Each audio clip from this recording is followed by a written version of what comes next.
놀고 난 시에 나를 둘러싼 모든 것이 변해가네. 너무 쉽게 변해가네. 너무 빨리 변해가네. 너무 쉽게 변해가네. 너무 빨리 변해가네.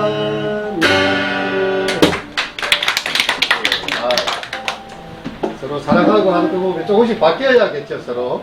네. 자, 이제 여러분들이 다 1인 강사들이 되셔서 워낙에 우리 독서 모임, 인문학 모임은 수준이 너무 높아요. 벌써 이 책을 읽는 순간 여러 가지 다양한 견해들과 생각들을 참 이야기 잘 해주시고 해서 제가 볼 때는 최고의 우리 인문학 수업이 아닌가. 강사가 자리가 없어지면 없어질수록 사실은 그 수업이 되게 잘 되고 있는 거예요.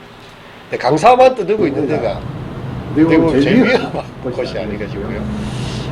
여러분들이 여러분 속에 있는 이야기들을 이렇게 편하게 이야기할 수 있는 자리.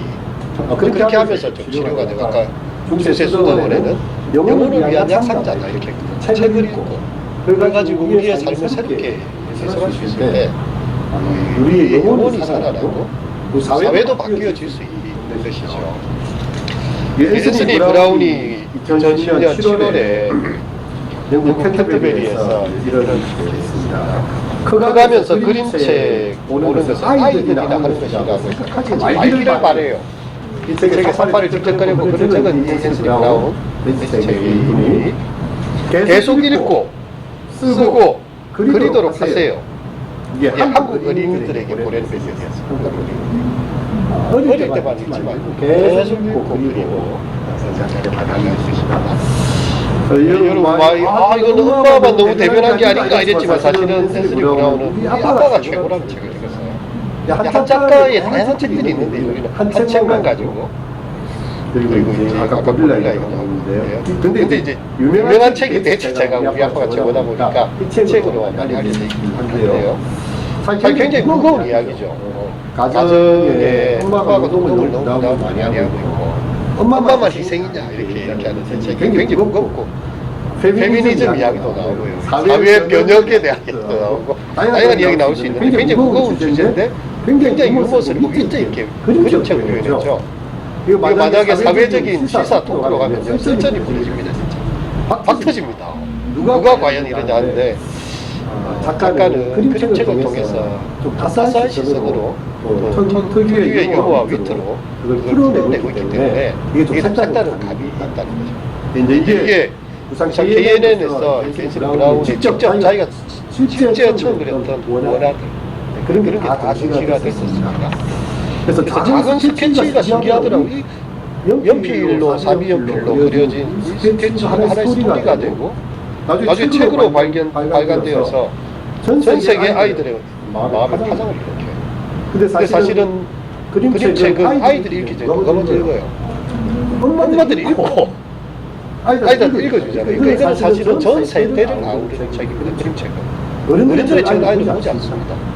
아이들의 책은 어른들이 보고 읽어주는 거니까요.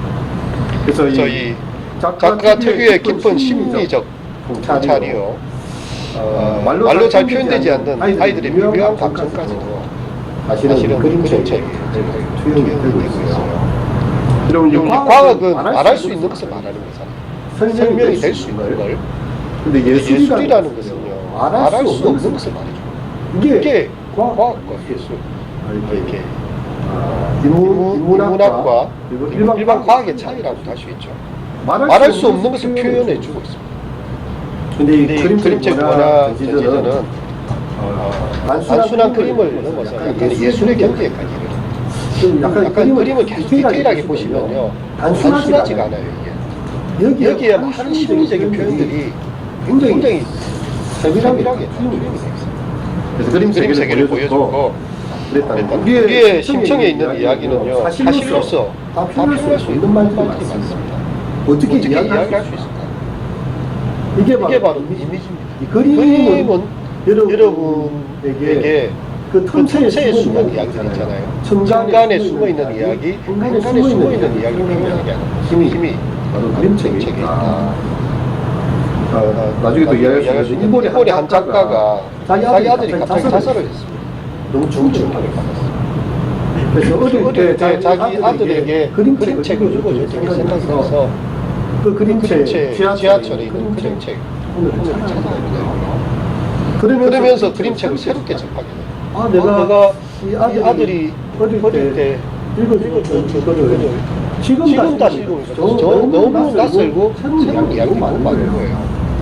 그래서 그림책을 바라보면서 자기의 슬픔을 아들의 죽음을 대도할 수 있고 자기 인생을 전하는 그림책에서 견뎌합니다. 그래서 마음 기포 속에서 어떤 울림이 생겨나고 거기에 솟아나는 일종의 결정체 같은 형태로 표현된 것이 그림책이다.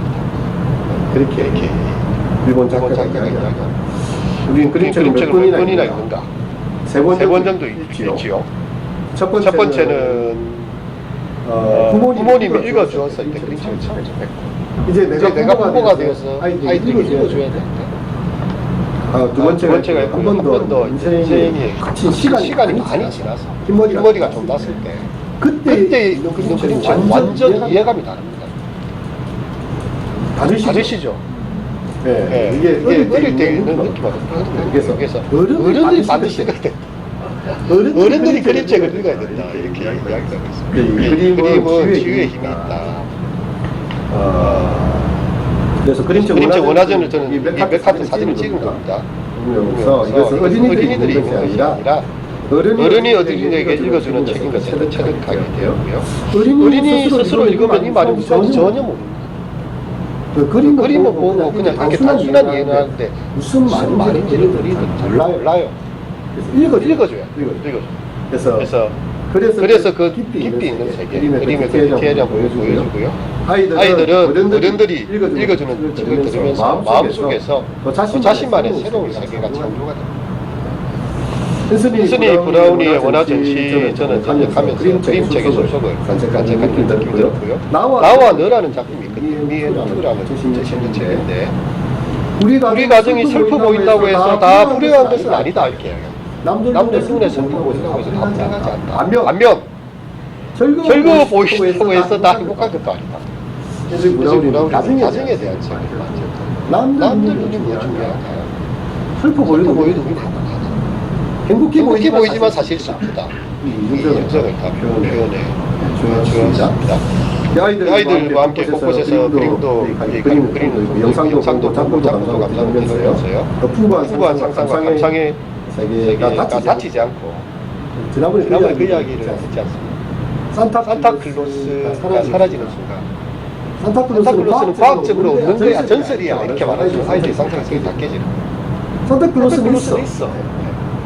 그래서 우리는 어른들의 시각에서 아이들에게 물리적인 사고의 눈으로 푸른 하늘 은하수에 하얀 쪽배가 날아다니죠. 근데 그 상상력을 다 무너뜨려버려요. 쪽배가 아래 토끼가 어딨냐 이 순간 그거는 그 세계대로 남겨두는 거예요. 그 상상력의 세계를 통해서 아이들은 더 무한히 자라갑니다. 또한 과학의 눈도 필요하지요. 그래서 이 두 가지 세계가 잘 자라갈 수 있도록 도와주는 게 그림책이다.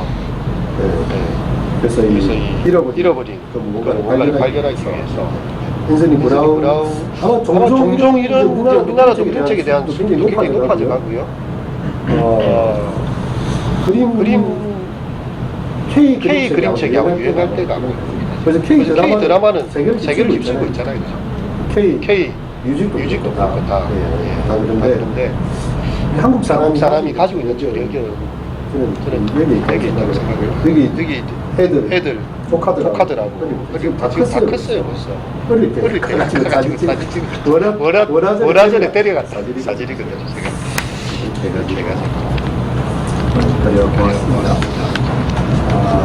여기 역사를 지키고 있죠. 자 그러면 저는 이제 오늘 그림책에 대한 이야기를 조금 할게요.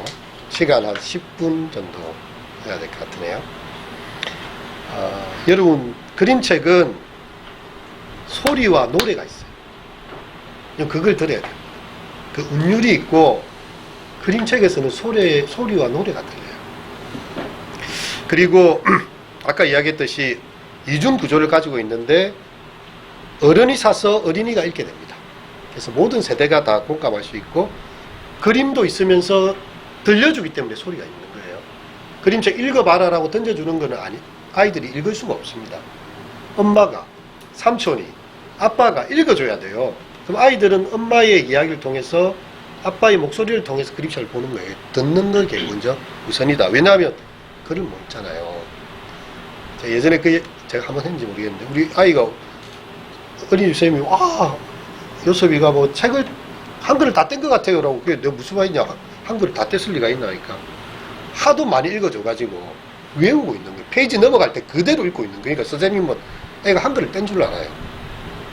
다른 책을 갖다 주면 오는지만 그 책을 계속 읽었기 때문에 다 외우고 있다. 아이들은 굉장히 100개 중에 하나로 본 게 하나에 딱 집중해서 보기 때문에 다 그게 고스란히 스며듭니다. 아까 사운드 오브 뮤직 100분이 전파돼 있잖아요. 대사를 다 외울 정도로 아이들 그렇게 책을 본다는 거죠. 아까 야나기다 군이오죠. 57세가 됐을 때 25살에 둘째 아들이 마음의 병을 얻어서 심한 우울증이 있었던 것 같습니다. 그래서 극단적인 선택, 자유죽음이라고도 이야기하고 이렇게 볼 수 있는 그런 상황이 된 거예요. 그래가지고 그 아이의 마음이 생각나서 이제 지하철 갔다가 그가 탁 이렇게 하면서 그림책을 어떤 사람이 읽는지 생각해 봤어요. 인생의 벼랑 끝에 서 있는 사람. 그림책을 읽으면 치유가 되고요. 소중한 것을 잃어버린 사람. 그림책을 읽으니까 그 속에서 뭔가 의미를 발견하게 됐다. 그래서 인생 후반기에 그림책이 건네는 심오한 말을 들어라. 그렇게 이 사람이 이야기를 했습니다. 우리 IT 혁명 시대를 살고 있는데 여러분 우리는 지금처럼 뭔가 집중하기 쉽지 않습니다. 요새 애들은 TV를 틀어놓고서도 게임을 하면서 스마트폰을 듣고 다 해요.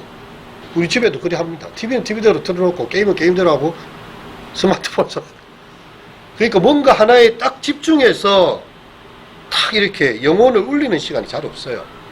근데 다 집어치우고 그림책 하나를 딱 읽는 순간 아빠가 그림책을 읽어주는 순간 사실 엄마와 아빠가 없으니까 애들이 스마트폰을 만지는 거잖아요.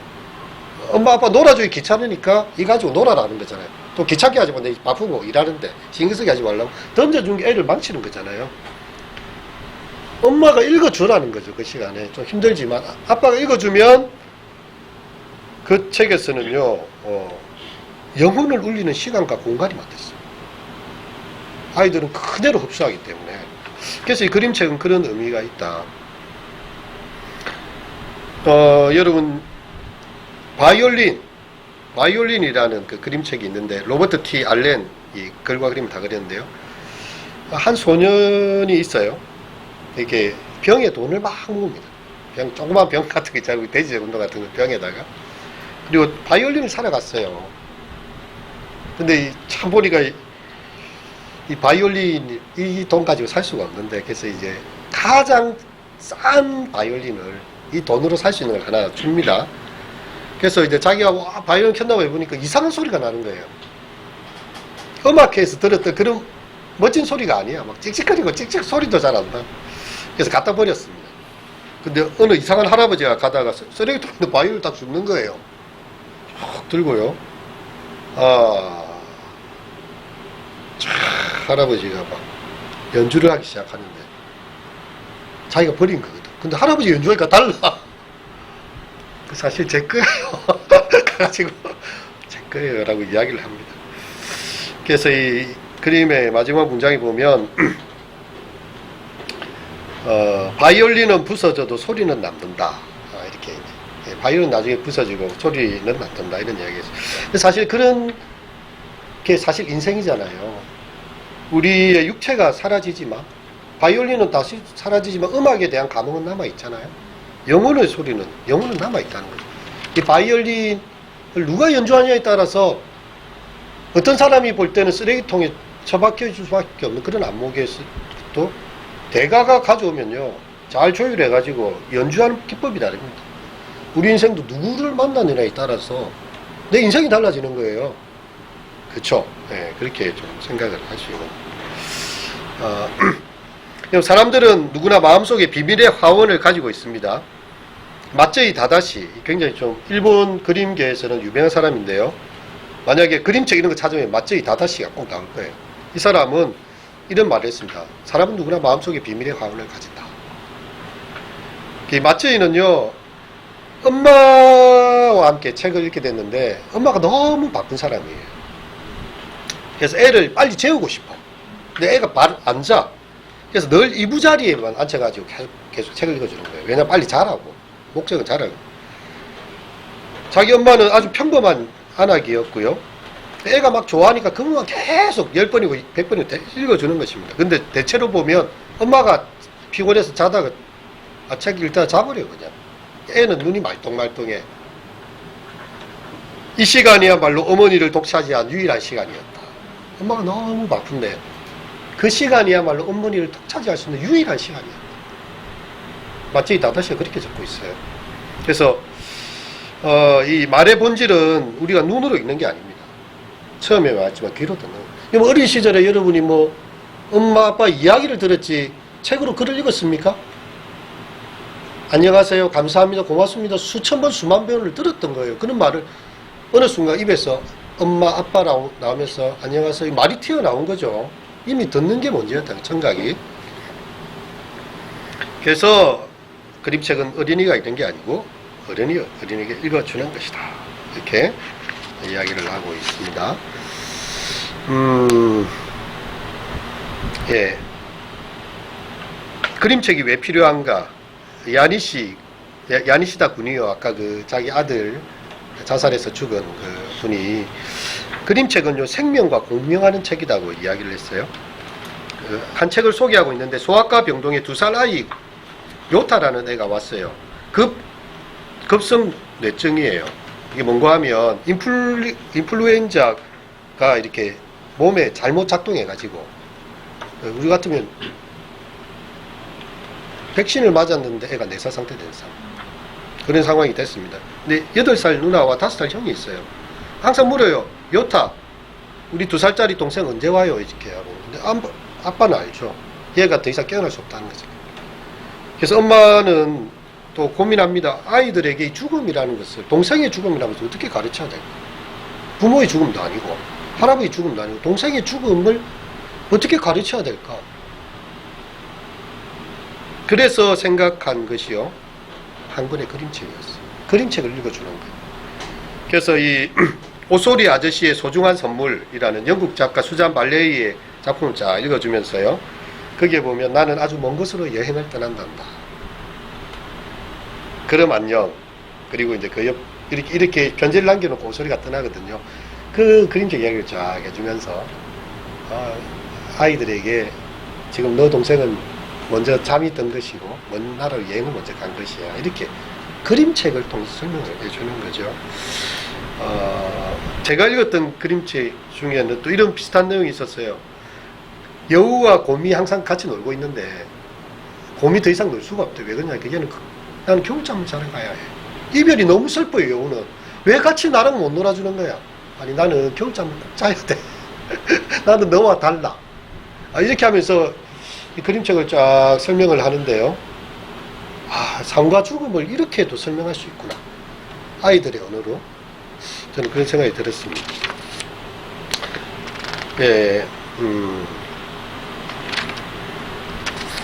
박노해 시인의 달려라 죽음이라는 시를 읽고 오늘 수업 마치도록 하겠습니다.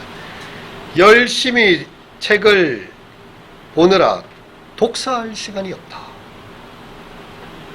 말을 많이 하느라고 상대방의 이야기를 들을 수 있는 대화의 시간이 없다. 머리를 많이 쓰느라 생각할 틈이 없다. 인터넷과 트윗을 하느라고, 요즘 같은 페이스북이나 인스타그램 이런 거 하느라고 정말 소통할 시간이 없다.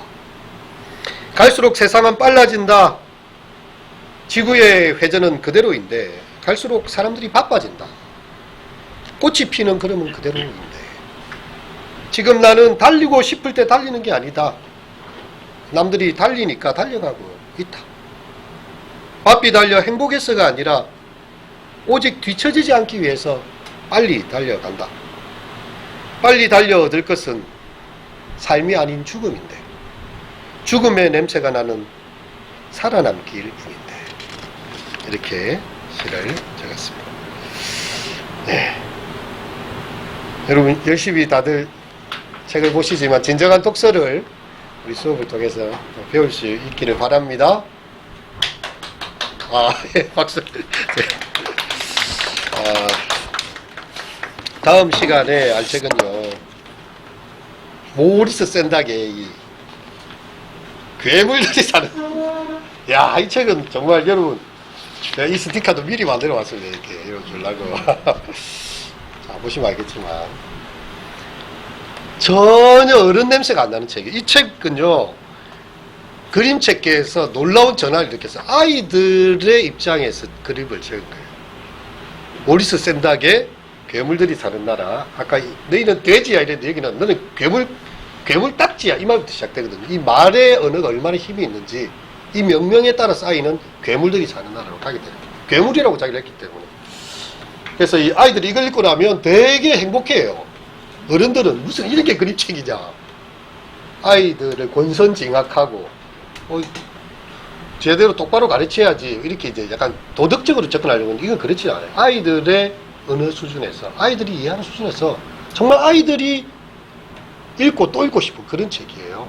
모리스 샌닥이 칼데코상이라는 대단한 상을 받았는데 이 책을 한번 제가 읽어보려고 합니다.